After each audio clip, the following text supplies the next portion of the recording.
നമ്മളെല്ലാവരും ലൈഫിൽ ഈ ഒരു തിരിച്ചറിവിലൂടെ കടന്നു വന്നിട്ടുള്ളവരായിരിക്കും. മറ്റൊരാളുടെ സ്നേഹത്തിന് വേണ്ടി അല്ലെങ്കിൽ അയാളുടെ അപ്രൂവലിന് വേണ്ടി നമ്മൾ നമ്മളെ ജീവിതത്തിൽ പല മാറ്റങ്ങളും ചെയ്യും. പക്ഷെ അവസാനം അത് നമുക്ക് തന്നെ ഒരു പ്രശ്നമായിട്ട് മാറും. എപ്പോഴും നമ്മൾ കൊടുക്കുന്ന ഹാർഡ് വർക്കിന്, സ്നേഹത്തിന് എന്തെങ്കിലും എപ്പോഴും തിരിച്ചു കിട്ടുന്നു പ്രതീക്ഷിക്കരുത്. എല്ലാ ആൾക്കാരും ഡിഫറെൻ്റ് ആണ്. അവർക്ക് ഓരോ ആൾക്കാർക്കും ഓരോ പേഴ്സണാലിറ്റിയാണ് ഉണ്ടാവുക. അപ്പോൾ അവർ നമ്മളെ കാണുന്ന രീതിയും വ്യത്യസ്തമായിരിക്കും. ഓരോ ആൾക്കാരുടെ ജീവിത സാഹചര്യങ്ങൾ, അവരുടെ ഇൻസെക്യൂരിറ്റീസ്, അവർ വന്ന വഴി, അവരുടെ വേദന, ഇതിലൂടെയൊക്കെയാണ് അവർ നമ്മളെ കാണുക. എല്ലാവരും ഡിഫറെൻ്റ് ആയതുകൊണ്ട് തന്നെ അവർ ജീവിതത്തിന് കൊടുക്കുന്ന വാല്യൂസും ഡിഫറെൻ്റ് ആയിരിക്കും.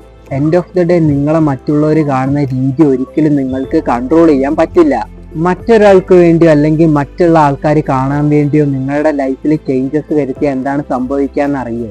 നിങ്ങളുടെ എനർജി നഷ്ടപ്പെടും, നിങ്ങൾക്കുണ്ടായിരുന്ന സമാധാനവും നഷ്ടപ്പെടും, നിങ്ങൾ സെൽഫ് റെസ്പെക്റ്റ് ഇല്ലാത്ത ആളായി മാറും, പിന്നെ നിങ്ങൾ സ്വയം കുറ്റപ്പെടുത്താൻ തുടങ്ങും.